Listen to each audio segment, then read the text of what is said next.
إن الحمد لله نحمده ونستعينه ونستغفره ونؤمن به ونتوكل عليه ونعوذ بالله من شرور أنفسنا ومن سيئات أعمالنا من يهده الله فلا مضل له ومن يضلل فلا هادي له وأشهد أن لا إله إلا الله وحده لا شريك له وأشهد أن محمدًا عبده ورسوله أعوذ بالله السميع العليم من الشيطان الرجيم بسم الله الرحمن الرحيم يا أيها الذين آمنوا اتقوا الله حق تقاته ولا تموتن إلا وأنتم مسلمون يا أيها الناس اتقوا ربكم الذي خلقكم من نفس واحدة وخلق منها زوجها وبث منهما رجالا كثيرا ونساء واتقوا الله الذي تساءلون به والأرحام إن الله كان عليكم رقيبا يا أيها الذين آمنوا اتقوا الله وقولوا قولا سديدا يصلح لكم أعمالكم ويغفر لكم ذنوبكم ومن يطع الله ورسوله فقد فاز فوزا عظيما أما بعد فإن خير الحديث كتاب الله وخير الهدي هدي محمد صلى الله عليه وسلم وشر الأمور محدثاتها وكل محدثة بدعة وكل بدعة ضلالة وكل ضلالة في النار۔ ہر قسم کی حمد و ثنا، بزرگی و بڑائی، عبادتوں کا مستحق صرف اور صرف اللہ تبارک و تعالی ہے۔ اللہ کے علاوہ جس کی بھی ہمیں عبادت کرنا چاہیں وہ شرک ہے، اور دنیا کی کوئی بھی مخلوق عبادت کی مستحق نہیں ہے۔ بے شمار درود و سلام و تمام انبیاء اور رسل پر، خصوصاً خاتم النبیین جناب مصطفیٰ محمد صلی اللہ علیہ وسلم پر، آپ کے صحابہ، اہل بیت، تابعین، تبع تابعین، سلف صالحین اور ان سارے مسلمانوں پر جنہوں نے آپ صلی اللہ علیہ وسلم کے احسان کے ساتھ پیروی کی۔ میرے بھائی اور بزرگوں، نوجوانوں، عزیز بچوں اور محترم خواتین، انسان کی ایک فطرت ہے کہ انسان تھوڑا سا کام کرنا چاہتا ہے اور وہ یہ سوچتا ہے کہ اس کا کتنا اجر ہوگا، کتنا ثواب ہوگا۔ اللہ تبارک و تعالیٰ نے اسی لیے جو بھی عبادتوں کا حکم دیا ہے اس کی فضیلت اور اس کا ثواب ہمارے تصور سے زیادہ رکھا ہے۔ ایک بنیادی قاعدہ یہ ہے کہ من جاء بالحسنۃ فلہ عشر امثالھا، جس نے ایک نیکی کی اللہ تبارک و تعالیٰ اسے 10 نیکیاں دیتا ہے۔ 10 نیکیاں اس کے کھاتے میں لکھ دی جاتی ہے۔ اور بعض حدیث کی روشنی میں اخلاص، خشوع اور خضوع اور دیگر لوازمات کے ساتھ اگر کوئی شخص نیکی کرتا ہے تو 700 گنا تک اس کا اجر و ثواب ملتا ہے۔ اسی ذہنیت کو، اسی فطرت کو سامنے رکھتے ہوئے آج میرا موضوع ہے فضائل اعمال۔ آپ دنیا میں دیکھتے ہیں، مسلمانوں میں خاص طور پر فضائل اعمال کے نام سے بہت ساری چیزیں ایسی رائج کر دی گئی ہیں جو صحیح نہیں ہیں، موضوع اور ضعیف ہیں۔ اس کا قرآن اور حدیث سے کوئی تعلق نہیں ہے۔ حالانکہ قرآن اور حدیث میں فضائل اعمال کے تعلق سے، چھوٹے چھوٹے اعمال کے ثواب کے تعلق سے بے شمار احادیث ہے۔ صحیح الترغیب ترغیب و ترہیب پڑھیے، اس میں نیکی کے کاموں کے اجر و ثواب کا تذکرہ ہے۔ تو بنیادی اصول یہ ہے کہ انسان جو بھی نیکی کرتا ہے اللہ تبارک و تعالیٰ اسے منیمم کم از کم 10 گنا ملٹیپلائی کر کے اس کا اجر دیتا ہے۔ نیکی کے تعلق سے یہ بھی ایک قاعدہ ہے کہ اگر کوئی شخص نیکی کا صرف ارادہ کر لیتا ہے، نیت کر لیتا ہے، تو بھی اللہ تبارک و تعالیٰ اس کے اکاؤنٹ میں، اس کے نام اعمال میں، اس کے حساب میں ایک نیکی لکھ دیتا ہے۔ لیکن اللہ بڑا رحیم و کریم ہے۔ اس کے برعکس جب ایک انسان برائی کا ارادہ کرتا ہے، برائی کا سوچتا ہے، خیال کرتا ہے، اللہ تبارک و تعالیٰ اس کے نام اعمال میں برائی نہیں لکھتا ہے، جب تک کہ وہ ایک اسٹیپ آگے بڑھ کر برائی کی ابتدا نہ کر لے۔ صرف نیت کرنے سے، سوچنے سے، دل میں خیال لانے سے اللہ تبارک و تعالیٰ مہربان ہے، اللہ تبارک و تعالیٰ گناہ نہیں لکھتا ہے، بڑا رحیم و کریم ہے، رؤوف بالعباد، بندوں کے تعلق سے اللہ بڑا رحیم ہے، الرحمن الرحیم۔ تو یہ قاعدہ سب سے پہلے سمجھ لینا ہے کہ منیمم، کم از کم ایک نیکی کا بدلہ آپ کو 10 نیکی کے تصور میں ملے گا، 10 نیکی کے برابر ملے گا۔ قرآن مجید کی تلاوت کے بارے میں اللہ کے نبی کریم صلی اللہ علیہ وسلم فرماتے ہیں من قرأ حرفا من کتاب اللہ فلہ بہ حسنہ والحسنۃ بعشر امثالها، جس نے اللہ کی کتاب کا ایک حرف پڑھا، ایک لیٹر، ورڈ نہیں، لیٹر، ABC، یہ 3 لیٹر ہے، ورڈ جو ہے تینوں کو ملا کر ہوتا ہے، کوئی جس کا معنی ہو، جسے کلمہ کہتے ہیں۔ تو ایک لیٹر جب انسان پڑھتا ہے اللہ تبارک و تعالیٰ اسے 10 نیکیاں دیتا ہے۔ پھر اس کی وضاحت کرتے ہوئے اللہ کے نبی کریم صلی اللہ علیہ وسلم فرمایا لا اقول الف لام میم حرف بل الف حرف ولام حرف ومیم حرف۔ الف لام میم ایک حرف نہیں شمار ہوگا بلکہ 3 ہے، الف ایک حرف ہے، لام ایک حرف ہے، میم ایک حرف ہے۔ تو اسی طرح بہت سارے اعمال کا تذکرہ اللہ کے نبی کریم صلی اللہ علیہ وسلم یہ سنتوں میں ہے۔ ضرورت اس بات کی ہے کہ ہم اسے جانیں، اس پر عمل کرنے کی کوشش کریں، جس میں سے سب سے پہلی چیز فجر کی نماز کی 2 رکعت سنتوں کے بارے میں اللہ کے نبی کریم صلی اللہ علیہ وسلم فرماتے ہیں رکعت الفجر خیر من الدنیا وما فیہا۔ رکعت الفجر، فجر کی نماز کی 2 سنتیں جو فجر کی نماز سے پہلے پڑھتے ہیں، تو فجر کی نماز کے جو فرض کا ثواب ہے کتنا عظیم ہوگا۔ فجر کی نماز سے پہلے کی جو سنتیں ہیں وہ سنتیں دنیا اور دنیا کے اندر جو چیزیں ہیں سب سے زیادہ جو ہے بہتر ہے۔ تو اس کے بعد جو فرض پڑھیں گے اس کا تصور کیجیے کہ اس کا کتنا اجر ہے۔ اسی طرح تہجد کی نماز کے بارے میں بڑی فضیلت بیان کی جاتی ہے۔ اللہ تبارک و تعالیٰ تہجد کے وقت آسمانی دنیا پر اترتا ہے اور سوال کرتا ہے هل من مستغفر فاغفر له، کیا کوئی ہے جو مغفرت طلب کر رہا ہے میں اس کی مغفرت طلب کروں، میں اسے معاف کروں۔ آخری رات کے آخری جو 1/3 ہوتا ہے، 1/3 آخری ثلث، جس میں تہجد کی نماز ادا کی جاتی ہے۔ قلیلا من اللیل ما یہجعون، بہت کم رات میں وہ لوگ سوتے ہیں، بتایا گیا ایسے لوگوں کے بارے میں۔ لیکن ہوتا یہ ہے کہ تہجد کی نماز بڑی مشکل ہے، اور خصوصاً آج کے زمانے میں بھی انسان بڑا مصروف رہتا ہے، ذریعہ معاش کمانے کے لیے انسان پریشان ہے، مہنگائی کا دور ہے، ایکسٹرا آمدنی، ایکسٹرا انکم کے لیے بھاگ دوڑ کرتا ہے۔ تہجد کی نماز بڑے کم لوگوں کو نصیب ہوتی ہے، لیکن ہر انسان کی خواہش ہوتی ہے کہ وہ تہجد کی نماز کا کم از کم ثواب تو حاصل کرے۔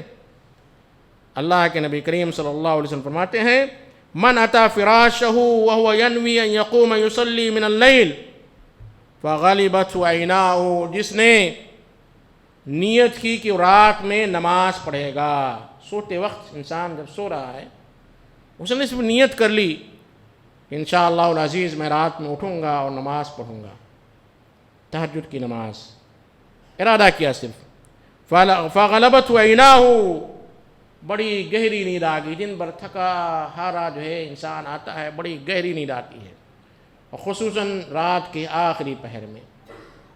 فغلبت عیناہ، اس کی نیند اس پر غالب آ گئی، حتی اصبح، یہاں تک کہ صبح ہو گئی۔ کیا ہوگا؟ کتب لہ ما نوی وکان نومہ صدقۃ علیہ من ربہ عز وجل۔ اللہ کے نبی کریم صلی اللہ علیہ وسلم فرماتے ہیں اسے اس کی نیت کا اجر دے دیا جائے گا، لکھ دیا جائے گا، کتبہ، لکھ دیا جائے گا۔ نیت کی تھی کہ تہجد کی نماز پڑھوں گا، اور اس کی نیند نہیں کھلی، صرف نیت کرنے کی وجہ سے اللہ تبارک و تعالیٰ اسے تہجد کا ثواب بھی دے گا، اور وَكَانَ نَوْمُ صَدَقَةً، اس کا سونا رات میں اس نیت سے کہ میں اللہ کی عبادت کے لیے اٹھوں گا، جاگوں گا، رات کا سونا بھی اس کے لیے صدقہ ہو جائے گا، صدقہ ہو جائے گا۔ اسی طرح اگر کوئی شخص تہجد کی نماز پڑھتا ہے، اس کی عادت ہے یا کبھی کبھار پڑھتا ہے، اور کسی دن اس نے ارادہ کیا کہ ویکینڈ پر جب ڈیوٹی نہیں ہے، چھٹی ہوتی ہے یا سمر ویکیشن ہوتی ہے یا لانگ یا شارٹ ہالیڈیز ہوتے ہیں، اس میں نماز پڑھتا تھا، تہجد کی نماز اس کا یہ معمول تھا۔ اس نے یہ ارادہ کر لیا کہ جب مجھے ڈیوٹی نہیں کرنی ہے، جب مجھے ذریعہ معاش کے لیے دکان نہیں کھولنی، آرام کرنا ہے، اس دن میں عبادت کر لوں گا، اس دن میں تہجد کی نماز پڑھوں گا۔ لیکن ایسا ہوا کہ چونکہ اس کی عادت بن چکی ہے ہمیشہ سونے کی، تو فرماتے ہیں من نام عن حزبہ او عن شیء منہ، جو شخص، جو بندہ اپنے وظیفے کو چھوڑ کر سو گیا، غفلت کا شکار ہو گیا، نیند آ گئی۔ وظیفہ تھا اس کا کہ ہر رات فجر سے پہلے اٹھے گا اور 2 رکعت 4 رکعت جو بھی اللہ اسے مقدر رکھے گا اسے پڑھے گا۔ حزب کہتے ہیں اسے۔ انسان ایک حصہ مقرر کر لے کہ دن میں میرا جو 24 گھنٹہ ہے، 8 گھنٹہ سونا ہے، اتنے گھنٹہ مجھے دکان میں ذریعہ معاش کے لیے یا ڈیوٹی پر کرنا ہے، جانا ہے، اور اتنا وقت متعین ہے میرے قرآن کی تلاوت کا، نماز کا، اللہ کی عبادت کا، پورشن مقرر کر لیا ہے۔ لیکن من نام عن حزبہ، اپنے اس وظیفے کو ادا نہیں کر سکا، نیند آ گئی یا تھوڑا کر لیا، اس نے ارادہ کیا تھا کہ ہر جمعہ کی نماز سے پہلے مسجد میں آؤں گا، سورۃ الکہف کی تلاوت کروں گا، لیکن لیٹ ہو گیا، 2 ہی رکوع پڑھ سکا، 1 ہی رکوع پڑھ سکا، 1 ہی آیت پڑھ سکا۔ تو جو حزب جو مقرر ہوتا ہے، جو وظیفہ ہوتا ہے، چھوٹ گیا تو کیا کرے؟ فَقَرَأَهُ فِي مَا بَيْنَ صَلَاةِ الْفَجْرِ وَصَلَاةِ الظُّهْرِ، تو فجر اور ظہر کی نماز کے درمیان کا جو وقفہ ہوتا ہے اس میں ادا کر لے۔ تہجد کی نماز مس ہو گئی، چھوٹ گئی، یا جو وظیفہ اس نے مقرر کیا تھا کہ ہر رات فجر سے پہلے 2 رکعت نماز پڑھوں گا، لیکن غفلت کا شکار ہو گیا، الارم نہیں بجا اور فجر کی اذان ہو گئی، اب نماز کے لیے جانا ہے، تو فجر کی نماز سے لے کر ظہر کی نماز کے درمیان اس نے ادا کر دی، کتب لہ فکأنما قرأہ من اللیل، تو اس کے یہ حزب، یہ وظیفہ گویا کہ اس نے رات میں ہی پڑھا ہے، یہ لکھ دیا جائے گا کہ اس نے رات میں پڑھا ہے۔ اسی طرح صحیح مسلم میں ہے، اللہ کے نبی کریم صلی اللہ علیہ وسلم فرماتے ہیں وَكَانَ إِذَا نَامَ مِنَ اللَّيْلِ وَمَرِضَ صَلَّى مِنَ النَّهَارِ 12 رَكْعَةً، اگر کوئی شخص بیمار ہو گیا یا سو گیا تو دن میں 12 رکعت پڑھ لی، سنتوں کی صورت میں یا سنتوں سے ہٹ کر، ظہر سے پہلے کی سنتیں ہیں، ظہر کے بعد کی سنتیں ہیں، عصر سے پہلے کی جو سنتیں غیر مؤکدہ ہیں، مغرب سے پہلے کی سنتیں ہیں، مغرب کے بعد کی سنتیں ہیں، عشاء سے پہلے کی سنتیں ہیں، یہ پڑھ لیا تو اسے تہجد کی نماز کا ثواب مل جائے گا، اگر اس نے اپنا ایک وظیفہ، ایک حزب مقرر کیا ہے کہ مجھے یہ کرنا ہے۔ اسی طرح رات میں کوئی شخص 100 آیات کی تلاوت کر کے سوتا ہے، اللہ کے نبی کریم صلی اللہ علیہ وسلم فرماتے ہیں، سنن دارمی کی صحیح حدیث ہے، شیخ البانی نے اسے صحیح قرار دیا، من قرأ ب100 آیۃ فی لیلہ، ایک رات میں جس نے 100 آیتیں پڑھ لی، کتب لہ قنوت لیلہ، تو اسے پوری رات نماز پڑھنے کا ثواب مل جائے گا، پوری رات صرف 100 آیتیں پڑھنی ہیں۔ لیکن اگر 100 آیتیں بڑی مشکل ہیں، وقت نہیں مل رہا ہے، نہیں پڑھ سکتے ہیں، اس کے لیے اللہ کے نبی کریم صلی اللہ علیہ وسلم فرماتے ہیں من قرأ بالآیتین من آخر سورۃ البقرہ۔ میرے بھائی اور بزرگوں، عزیزوں، دوستوں، بچوں اور محترم خواتین، یہ سوچ لیجئے کہ اللہ تبارک و تعالیٰ آپ کے لیے آفر پر آفر لا رہا ہے۔ آپ یہ نہ سوچیں کہ اللہ کی رحمت صرف انہی لوگوں کے لیے جو ہے تہجد کی نماز 2 گھنٹہ یا 1 گھنٹہ راتوں میں پڑھتے ہیں، اللہ انہی پر رحم و کرم کرے گا، مت سوچیے۔ آپ کو اللہ نے جتنی طاقت دی ہے، جتنی وسعت دی ہے، جتنی ہمت آپ کے اندر ہے، جتنا تقویٰ ہے، جتنا ایمان ہے، اسے آپ کو کرنا ہے۔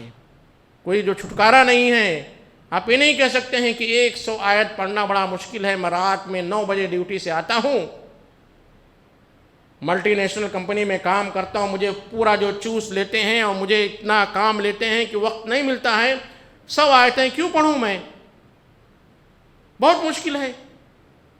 کیا 2 آیتیں نہیں پڑھ سکتے آپ؟ سورہ بقرہ کی 2 آیتیں. اگر اس کے لیے بھی وقت نہیں ہے تو میرے بھائیوں، زمین کے اندر دفن ہونا بہتر ہے بجائے اس کے کہ اللہ کی زمین پر اللہ کا رزق کھاتے ہوئے آپ چلیں. من قرأ بالآیتین من آخر سورة البقرہ فی لیلۃ کفتاہ، جس نے سورہ بقرہ کی آخری 2 آیتیں پڑھ لی ایک رات میں تو اس کے لیے کافی ہو جائے گی، انف ہے بس. اس کے باوجود اب اگر کوئی شخص کہے کہ مجھے 2 آیتیں پڑھنے کا بھی وقت نہیں ہے تو اپنے ایمان کی خیر منائے، اپنے بارے میں سوچے کہ میں اللہ کا بندہ ہوں اور میرے پاس اللہ کے کلام کی 2 آیتیں پڑھنے کی بھی توفیق نہیں ہو رہی ہے، یعنی اللہ تبارک و تعالیٰ مجھ سے ناراض ہے.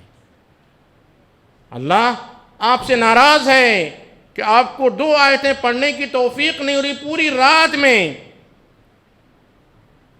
جبکہ میرے بھائی اور بزرگوں، کوئی بھی انسان، میں نہیں سمجھتا ہوں یا کوئی بھی بچہ آج کے اس دور میں کم از کم آدھا گھنٹہ، شاید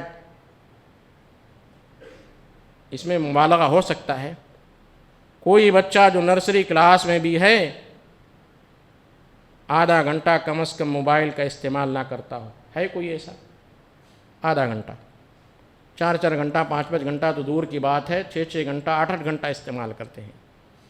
لیکن وہی ماں باپ اپنے بچوں کو سورہ بقرہ کی 2 آیتیں سونے سے پہلے پڑھنے کا حکم نہیں دیتے ہیں.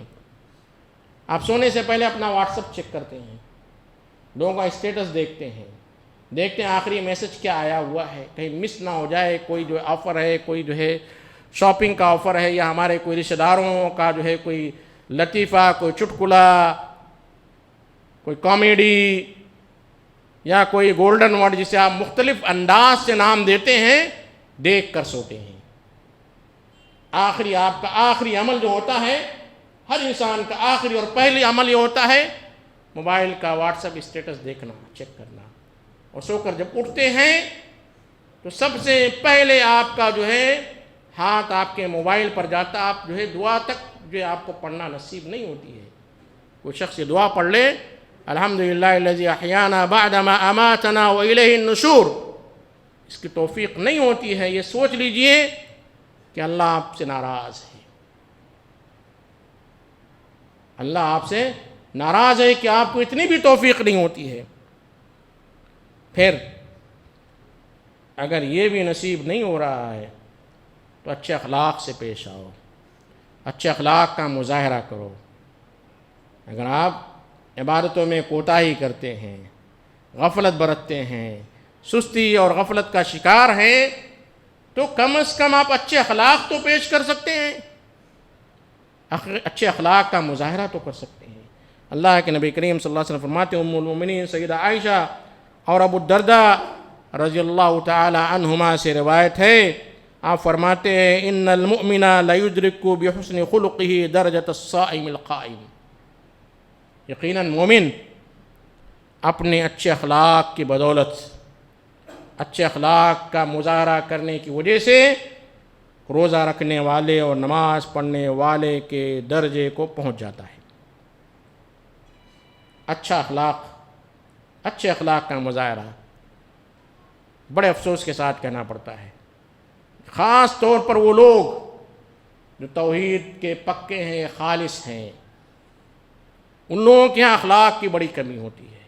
یہ چیز نوٹ کی گئی ہے، اس کو لوگوں نے، غیروں نے بھی محسوس کیا ہے. اگر آپ اچھے اخلاق کا مظاہرہ نہیں کریں گے تو آپ کو کہا جائے گا یہ توحید والے پکے خالص توحید والے ہیں. غیر مسلم احباب بھی یہ کہتے ہیں، اور آپ کو تجربہ بھی ہوگا کہ بدخلقی کا زیادہ مظاہرہ مسلمانوں کے ساتھ ہوتا ہے. مسلمان بدخلقی کا زیادہ مظاہرہ کرتے ہیں. آپ کو اندازہ ہوگا مختلف قسم کے کامنٹس آتے ہیں، اولا اور اوبر کے ڈرائیورز اولڈ سٹی میں نہیں جاتے ہیں۔ کیوں نہیں جاتے ہیں؟ اس لیے کہ ہماری خواتین، ہمارے حضرات ان کے ساتھ بدسلوکی کا مظاہرہ کرتے ہیں، جبکہ اللہ کے نبی کریم صلی اللہ علیہ وسلم کے بارے میں فرمایا کہ وَلَوْ كُنْتَ فَظًّا غَلِيظَ الْقَلْبِ لَانفَضُّوا مِنْ حَوْلِكَ، اگر آپ سخت دل والے ہوتے، تندخو ہوتے، سخت مزاج والے ہوتے تو یہ صحابہ آپ کے آس پاس شہد کی مکھیوں کی طرح منڈلاتے نہیں بلکہ الگ دور ہو جاتے۔ آپ صلی اللہ علیہ وسلم فرمایا بُعِثْتُ لِأُتَمِّمَ مَكَارِمَ الْأَخْلَاقِ، مجھے اس دنیا میں بھیجا گیا تاکہ اچھے اخلاق کو مکمل کر دوں، کوئی بھی اچھی عادت، اچھے مینر، اچھے ایٹیٹیوڈ باقی نہ رہیں جسے میں کر نہ دکھا دوں۔ میرے بھائیوں، عبادت میں کوتاہی ہے، اللہ آپ کو معاف کرے گا، لیکن اچھے اخلاق کا مظاہرہ کرنا ہر انسان آسانی سے کر سکتا ہے۔ چلتے پھرتے آپ کسی کو راستہ پار کرا دیں، بائک سے جا رہے ہیں تو لوگوں کو راستہ دیں تاکہ روڈ کراس کر لیں، تیز بائک نہ چلائیں، گاڑی نہ چلائیں، لوگوں کو جو تکلیف نہ دیں۔ پڑوس میں آپ رہتے ہیں تو آپ پڑوسیوں کے گھر کے سامنے اپنی گاڑی ایسا نہ پارک کر دیں کہ ان کو نکلنے میں تکلیف ہو، اور پھر اس کی وجہ سے قتل و خون، جیسا کہ آپ کو معلوم ہے واقعات جو ہے ہمارے شہر حیدرآباد میں بارہا جو ہو رہے ہیں۔ اسی طرح مسکینوں، محتاجوں اور بیواؤں کے تعلق سے خیال کرنا، ان پر خرچ کرنا۔ اللہ کے نبی کریم صلی اللہ علیہ وسلم فرماتے ہیں، سیدنا ابو ہریرہ رضی اللہ تعالی عنہ سے روایت ہے، الساعی علی الارملۃ والمسکین کالمجاہد فی سبیل اللہ۔ بیوہ عورتیں آپ کے پڑوس میں، آپ کے سوسائٹی میں، آپ کے شہر میں پریشان حال ہیں، انہیں پوچھنے والا نہیں ہے۔ شادی بیاہ کے موقع پر آپ بڑے بڑے لوگوں کو دعوت دیتے ہیں، کارپوریٹر، ایم ایل ایز، گنڈوں کو دعوت دیتے ہیں، ڈانس کو دعوت دیتے ہیں، بتانے کے لیے کہ ہمارے پیچھے اتنے لوگ ہیں اور ہم آپ کا جو چاہے کر سکتے ہیں، دھونس جمانے کے لیے، روب جمانے کے لیے، دبدبہ جمانے کے لیے۔ وہیں آپ کی بلڈنگ میں، آپ کے پڑوس میں ایک بیوہ عورت ہے، مسکین خاندان ہے، یتیم خاندان ہے، آپ انہیں دعوت دینے میں اپنی ہتک محسوس کرتے، بے عزتی محسوس کرتے ہیں کہ ہماری دعوتوں میں اگر یہ پرانا لباس پہن کر آ جائیں گے تو ہمارے سسرال والے، ہمارے رشتہ دار کہیں گے ان کے رشتہ دار کتنے فقیر ہیں، کتنے جو ہے مفلوق الحال ہیں، پریشان حال ہیں۔ ایسے خاندان میں ہم اپنی لڑکی یا لڑکے کو دیکھ کر بڑی بے عزتی محسوس کریں گے، جبکہ اللہ کے نبی فرماتے ہیں بیواؤں، محتاجوں اور مسکین کے لیے کوشش کرنے والا آپ کے پاس نہیں ہے۔ آپ کسی سے دلا سکتے ہیں، کسی سے کہہ سکتے ہیں کہ میرے بلڈنگ میں، میرے پڑوس میں، میرے لوکیلٹی میں، میرے سوسائٹی میں ایک عورت بڑی پریشان حال ہے، اس کے لیے کچھ انتظام کیجیے، کچھ کھانے کا، راشن کا، لباس کا، اس کے بچوں کی فیس کا۔ کل مجاہد فی سبیل اللہ، اللہ کے راستے میں جہاد کرنے کے برابر ہے۔ آج ہم زبان سے جہاد کی جو ہے دعا کرتے ہیں، نیت کرتے ہیں کہ ہمیں تلوار لے کر کافروں کے خلاف جہاد کرنے کا موقع ملے، تڑپتے ہیں، لیکن آپ کو یہ موقع نصیب نہیں ہوتا اور بہت مشکل ہے نصیب ہونا۔ اس جہاد کی کمی، اس کی نیت کو کمپلیٹ کرنے کے لیے، مکمل کرنے کے لیے اللہ نبی کریم صلی اللہ علیہ وسلم فرماتے ہیں، مسکین، فقیر، بیوہ عورتوں کے لیے کوشش کرنے والا اللہ کے راستے میں جہاد کرنے والے کی طرح ہے، اور اسی طرح جیسے رات میں نماز پڑھنے والا دن میں روزہ رہنے والا ہے، دل میں روزہ رہنے والا ہے۔ پھر ایک آخری چیز ذکر کر کے میں اپنی بات ختم کروں گا۔ اللہ کے نبی کریم صلی اللہ علیہ وسلم فرماتے ہیں، سیدنا عبداللہ بن مسعود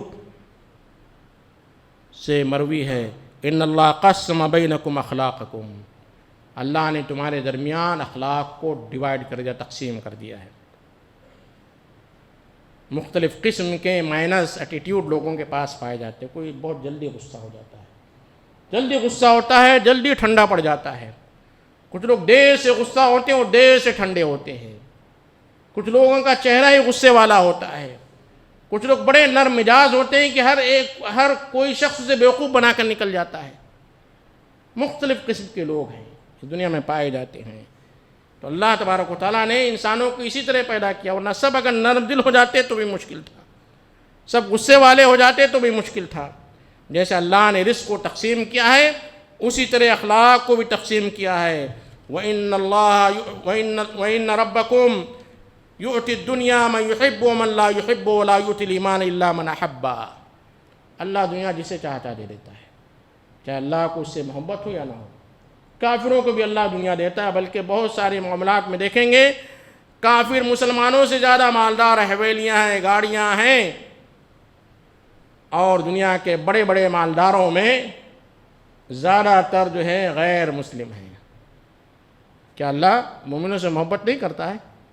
اللہ دنیا ہر ایک کو دیتا ہے محبت، جس سے ہے جسے نہیں بھی ہے. بڑے بڑے تہجد گزار لوگوں کو اللہ آزماتا ہے، فقیری اور مسکینی میں جو ہے انہیں جو ہے آزماتا ہے، کھنگالتا ہے، دیکھتا ہے. لیکن وَلَا يُؤْتِي الْإِيمَانَ إِلَّا مَنْ أَحَبَّ. ایمان اسے ہی دیتا ہے جس سے اللہ کو محبت ہوتی ہے. اللہ جس سے محبت کرتا ہے اسے ایمان والا بناتا ہے، اسے ہی مسجد میں آنے کی توفیق دیتا ہے، اسے ہی نماز پڑھنے کی توفیق دیتا ہے، اور اسے ہی اچھا پکا مسلمان بننے کی توفیق دیتا ہے. اسی طرح اللہ تبارک و تعالیٰ انہی لوگوں کو اللہ کے ذکر کی توفیق دیتا ہے جسے اللہ محبت کرتا ہے. اللہ کے نبی کریم صلی اللہ علیہ وسلم فرماتے ہیں لہذا زیادہ سے زیادہ اللہ کا ذکر کرو، سبحان اللہ والحمد للہ ولا الہ الا اللہ واللہ اکبر کا ورد کرتے رہو. کچھ بھی نہیں کر سکتے ہیں تو کم از کم چلتے پھرتے اللہ کا ذکر کرتے رہیں. کلمتان خفیفتان علی اللسان ثقیلتان فی المیزان سبحان اللہ وبحمدہ سبحان اللہ العظیم. اس کے بارے میں اللہ کے نبی فرماتے ہیں کلمتان خفیفتان، بڑے آسان ہیں، بڑے آسانی سے آپ اسے ادا کر سکتے ہیں. کوئی مشکل ورڈ نہیں ہے، مشکل کلمہ نہیں ہے، بہت آسان ہے. خفیفتان علی اللسان، ادا کریں گے تو آپ بہت آسانی سے ادا کر سکتے ہیں، مشکل نہیں ہے. سبحان اللہ وبحمدہ سبحان اللہ العظیم. ثقیلتان فی المیزان، اللہ کے ہاں جو اعمال کا ترازو ہوگا اس پر بہت زیادہ جو ہے بھاری ہوں گے، بہت اس کا ویٹیج ہوگا. میں اللہ سے دعا کرتا ہوں کہ اللہ تبارک و تعالی ہمیں وہ چھوٹے چھوٹے اعمال جس کا ثواب بڑا عظیم ہے اسے کرنے کی توفیق عطا فرما. جب تک اس دنیا میں ہیں اے اللہ ہمیں ایمان پر قائم رکھ، جب ہماری وفات ہو تو ایمان پر وفات ہو. اقول قولی ھذا واستغفر اللہ لی ولکم ولسائر المسلمین من کل ذنب فاستغفروہ انہ هو الغفور الرحیم.